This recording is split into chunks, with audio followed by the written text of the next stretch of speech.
ایک بار مکہ میں کشتی کے مقابلے ہو رہے تھے۔ حضرت عمر فاروق رضی اللہ تعالیٰ عنہ حضرت خالد بن ولید رضی اللہ تعالیٰ عنہ کے مقابل تھے۔ دونوں ایک دوسرے کو پچھاڑنے کی بھرپور کوشش کر رہے تھے۔ مقابلہ کافی دیر تک جاری رہا اور فیصلہ نہیں ہو رہا تھا۔ اچانک بسم اللہ الرحمن الرحیم، خالد بن ولید، ایک ایسا نام جو عرب کے ریت کے ذروں سے گونجتا تھا، وہ شخص جس کی تلوار نے باطل کے ایوان ہلا دیے، لیکن کبھی وہ بھی وہی خالد تھا جو اسلام کا سخت ترین دشمن تھا، جس کی تلوار مکہ کی گلیوں میں محمد صلی اللہ علیہ وسلم کے ماننے والوں کے خون سے پیاس بجھانے کو بے تاب رہتی تھی۔ خالد بن ولید قریش کے اس معزز خاندان سے تعلق رکھتے تھے جنہیں مکہ میں عزت و جاہ حاصل تھی۔ ان کے والد ولید بن مغیرہ عرب کے بڑے سرداروں میں سے تھے۔ خالد رضی اللہ تعالیٰ عنہ بچپن ہی سے بہادری، جنگی فنون اور قیادت کے ہنر میں مشہور تھے۔ ان کا قد و قامت بلند، چہرہ پرعب اور طبیعت میں خود اعتمادی کوٹ کوٹ کر بھری ہوئی تھی، مگر وہ ایمان سے ابھی بہت دور تھے۔ جب نبی کریم صلی اللہ علیہ وسلم نے مکہ میں توحید کا پیغام بلند کیا تو خالد بن ولید ان سرداروں میں شامل تھے جنہوں نے اس پیغام کو اپنی عزت کے خلاف سمجھا۔ انہوں نے مسلمانوں کے خلاف کئی منصوبے بنائے اور غزوہ احد میں مسلمانوں کو جو نقصان پہنچا اس میں خالد بن ولید رضی اللہ تعالی عنہ کی چالاکی اور جنگی حکمت عملی کا بڑا کردار تھا۔ وہ دن تھا جب اسلام کے دشمن انہیں سیف قریش کہنے لگے، لیکن اللہ کی تقدیر کچھ اور تھی۔ ایک دن وہی خالد جو اسلام کا دشمن تھا، اللہ کے دین کا سب سے بڑا محافظ بننے والا تھا۔ فتح مکہ کے قریب زمانے میں خالد بن ولید کا دل عجیب طرح سے بدلنے لگا۔ ان کی نیندیں اڑ گئیں۔ انہیں لگتا کہ یہ محمد صلی اللہ علیہ وسلم جو کہہ رہے ہیں وہ جھوٹ نہیں ہو سکتا۔ انہوں نے اپنے دل سے پوچھا، اگر یہ حق نہیں تو پھر کون سا دین حق ہے؟ ایک رات جب مکہ کے خاموش فضاؤں میں صرف ہوا کے جھونکے تھے، خالد نے اپنی تلوار کو دیکھا، وہ تلوار جو اسلام کے خلاف بے شمار بار نیام سے نکلی تھی، اور خود سے کہا، کیا یہی تلوار اب باطل کے لیے اٹھتی رہے گی، یا وقت آ گیا ہے کہ یہ اللہ کے رسول صلی اللہ علیہ وسلم کے لیے نیام سے نکلے؟ کچھ دن بعد وہ مدینہ کی طرف نکل پڑے۔ راستے میں ان کے دل میں خوف بھی تھا اور سکون بھی۔ جب مدینہ پہنچے تو سیدھے مسجد نبوی میں داخل ہوئے۔ نبی کریم صلی اللہ علیہ وسلم نے انہیں دیکھا، چہرے پر مسکراہٹ تھی۔ خالد لرزتے ہوئے آگے بڑھے اور عرض کیا، یا رسول اللہ صلی اللہ علیہ وسلم، میں گواہی دیتا ہوں کہ اللہ کے سوا کوئی معبود نہیں اور آپ اللہ کے سچے رسول ہیں۔ نبی صلی اللہ علیہ وسلم نے فرمایا، خالد تم نے اسلام میں تاخیر کی مگر اللہ نے تمہیں ہدایت دے دی، گزشتہ گناہ مٹا دیے گئے۔ یہ الفاظ خالد کے دل پر ایسے اترے جیسے جلتے صحرا میں ٹھنڈی بارش، اور یوں دشمن اسلام سیف اللہ بن گیا، اللہ کی تلوار۔ قبول اسلام کے بعد خالد نے اپنی پوری زندگی اسلام کے لیے وقف کر دی۔ اس تلوار سے جو کبھی مسلمانوں کے خلاف چمکتی تھی، اب کفار کے قلعے گرتے تھے۔ جنگ موتا میں جب مسلمانوں کے تینوں سالار شہید ہو گئے تو لشکر نے خالد کو کمان سونپی۔ انہوں نے اپنی عسکری ذہانت سے جنگ کا نقشہ بدل دیا۔ اس دن نبی صلی اللہ علیہ وسلم نے فرمایا، خالد اللہ کی تلواروں میں سے ایک تلوار ہے جسے اللہ نے کفار پر نازل کیا ہے، اور وہ دن تاریخ میں یوم الصوف کہلایا، وہ دن جب اسلام نے پہلی بار خالد کی تلوار کی کاٹ دیکھی۔ لیکن ناظرین، یہ تو صرف آغاز تھا۔ آگے وہ وقت آنے والا ہے جب خالد بن ولید کی تلوار شام و عراق کے میدانوں میں گرجے گی اور پوری دنیا سیف اللہ کے نام سے لرزے گی۔ کیا آپ جانتے ہیں کہ وہ ایک ایسی جنگ بھی لڑے جہاں ہزاروں لشکروں کے درمیان خالد کے سامنے صرف چند سو مجاہد تھے، اور پھر بھی انہوں نے ایسا معرکہ مارا کہ دشمنوں کے دل دہل گئے۔ جنگ موتا کے میدان سے جب خالد بن ولید واپس لوٹے تو ان کے چہرے پر تھکن نہیں بلکہ عزم کی روشنی تھی۔ مسلمانوں نے دیکھا کہ اللہ کے نبی صلی اللہ علیہ وسلم نے خود انہیں سیف اللہ کہا ہے، یعنی اللہ کی تلوار۔ اب خالد کا وجود صرف ایک انسان نہیں رہا تھا بلکہ اسلام کی طاقت بن چکا تھا۔ نبی صلی اللہ علیہ وسلم کے وصال کے بعد جب عرب میں ارتداد کی لہریں اٹھیں، بہت سے قبائل اسلام سے پھرنے لگے۔ ایسے وقت میں ابو بکر صدیق رضی اللہ تعالی عنہ نے خالد کو حکم دیا کہ وہ ان باغی قبائل کا مقابلہ کریں۔ خالد کا پہلا بڑا امتحان جنگ یمامہ تھی، جہاں مسلیمہ کذاب نامی جھوٹے نبی نے ایک عظیم لشکر جمع کر رکھا تھا۔ دشمنوں کی تعداد مسلمانوں سے کئی گنا زیادہ تھی، مگر خالد بن ولید نے اپنی حکمت، جرت اور یقین کے ساتھ میدان کا نقشہ بدل دیا۔ تلواروں کی جھنکار، نیزوں کی چمک اور اللہ اکبر کی گونج میں خالد بن ولید آگے بڑھے۔ وہ خود سب سے آگے رہتے اور اپنے ساتھیوں کو حوصلہ دیتے کہ اسلام کے جھنڈے کو زمین پر گرنے نہ دینا۔ جنگ سخت تھی، صحابہ ایک ایک کر کے شہید ہوتے گئے، مگر خالد بن ولید پیچھے نہیں ہٹے۔ انہوں نے دشمن کے قلب پر ایسا وار کیا کہ مسلمہ کے لشکر میں کھلبلی مچ گئی۔ آخر کار خالد بن ولید نے وہ دروازہ توڑ دیا جہاں مسلمہ چھپا ہوا تھا۔ مسلمان اندر داخل ہوئے اور اس فتنے کا خاتمہ ہو گیا۔ یوں خالد بن ولید نے اسلام کو ایک بڑے خطرے سے بچا لیا۔ جنگ یمامہ کے بعد ابو بکر صدیق رضی اللہ تعالی عنہ نے حضرت خالد بن ولید کو عراق کی طرف بھیجا۔ وہاں ایرانی سلطنت کی فوجیں اسلام کے خلاف صف اعلیٰ تھیں۔ یہ وہ وقت تھا جب مسلمانوں کے پاس تعداد کم، وسائل محدود، مگر ایمان بے مثال تھا۔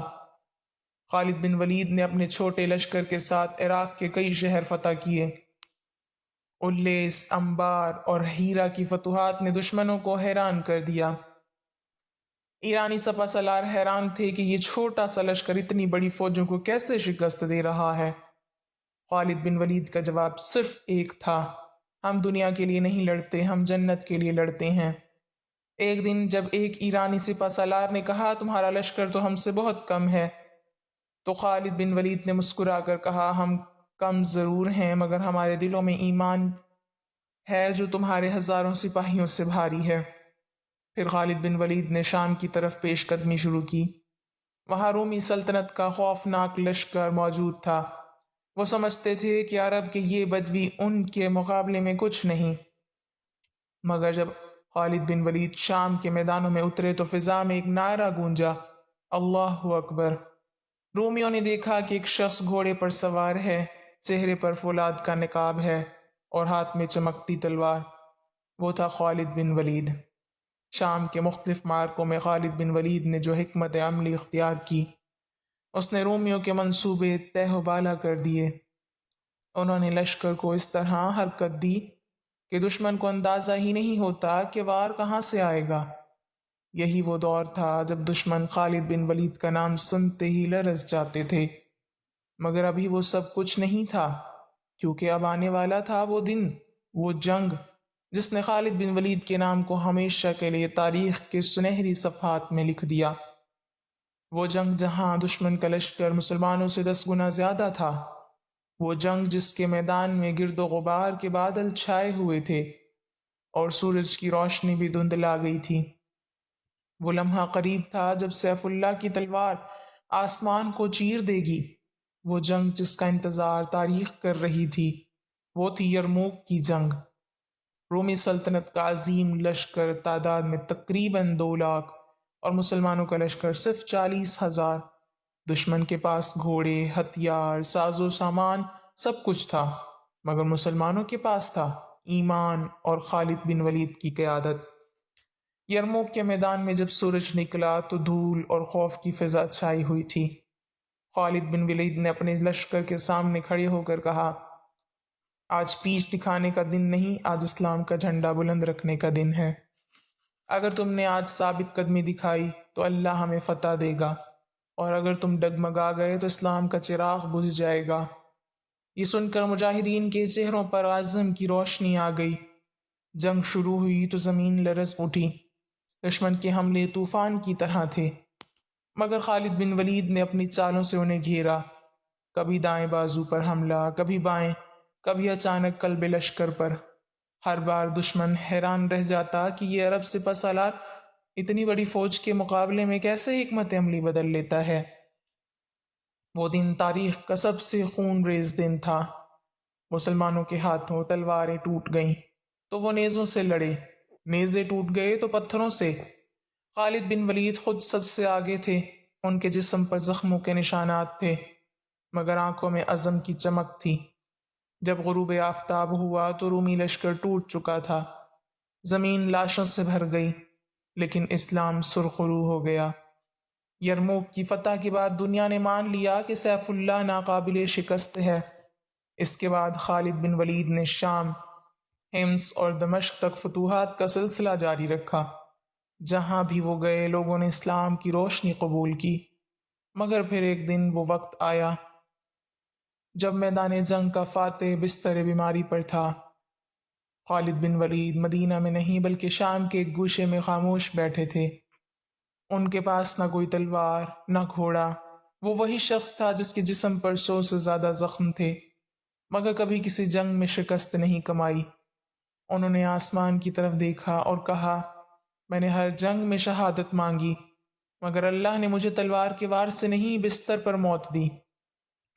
ان کی آنکھوں سے آنسو بہنے لگے، پھر مسکرا کر کہا، اللہ کی قسم میرا جسم زخموں سے چھلنی ہے، مگر آج بھی میں چاہتا ہوں کہ کوئی جنگ ہو اور میں دوبارہ سیف اللہ بن کر اٹھوں۔ ان کے دوستوں نے پوچھا، اے خالد، تم افسردہ کیوں ہوتے ہو؟ تم نے اسلام کو فتح دی، تم نے مجھ دشمنوں کو جھکایا۔ خالد بن ولید نے آہستہ سے کہا، میں افسردہ نہیں، بس افسوس ہے کہ شہادت کی موت نہ ملی، مگر خوشی ہے کہ اسلام سرخرو ہوا۔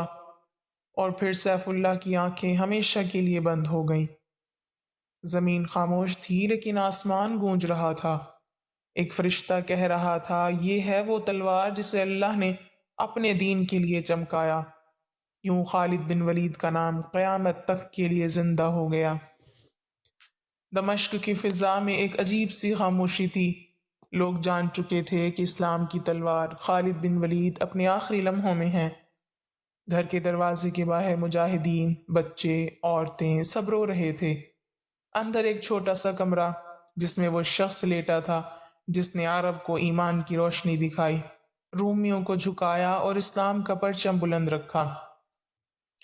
خالد بن ولید کے جسم پر اب بھی تلوار کے نشان تھے، مگر چہرے پرسکون تھا۔ ان کے قریب ان کا دوست کعکع بن عمرو بیٹھا رو رہا تھا۔ خالد بن ولید نے کمزور آواز میں کہا، کعکع، کیوں رو رہے ہو؟ کیا تم نے کبھی مجھے شکست کھاتے دیکھا؟ کعکع نے آنسو پوچھتے ہوئے کہا، نہیں اے سیف اللہ، مگر آج تمہاری جدائی کا دکھ ہے۔ خالد بن ولید نے مسکرا کر کہا، اللہ کی قسم میں کبھی نہیں مرا، میرا نام زندہ رہے گا۔ تم دیکھنا جب بھی کوئی مجاہد تلوار اٹھائے گا میرا ذکر کرے گا۔ ان کی سانسیں ہلکی ہونے لگیں گی۔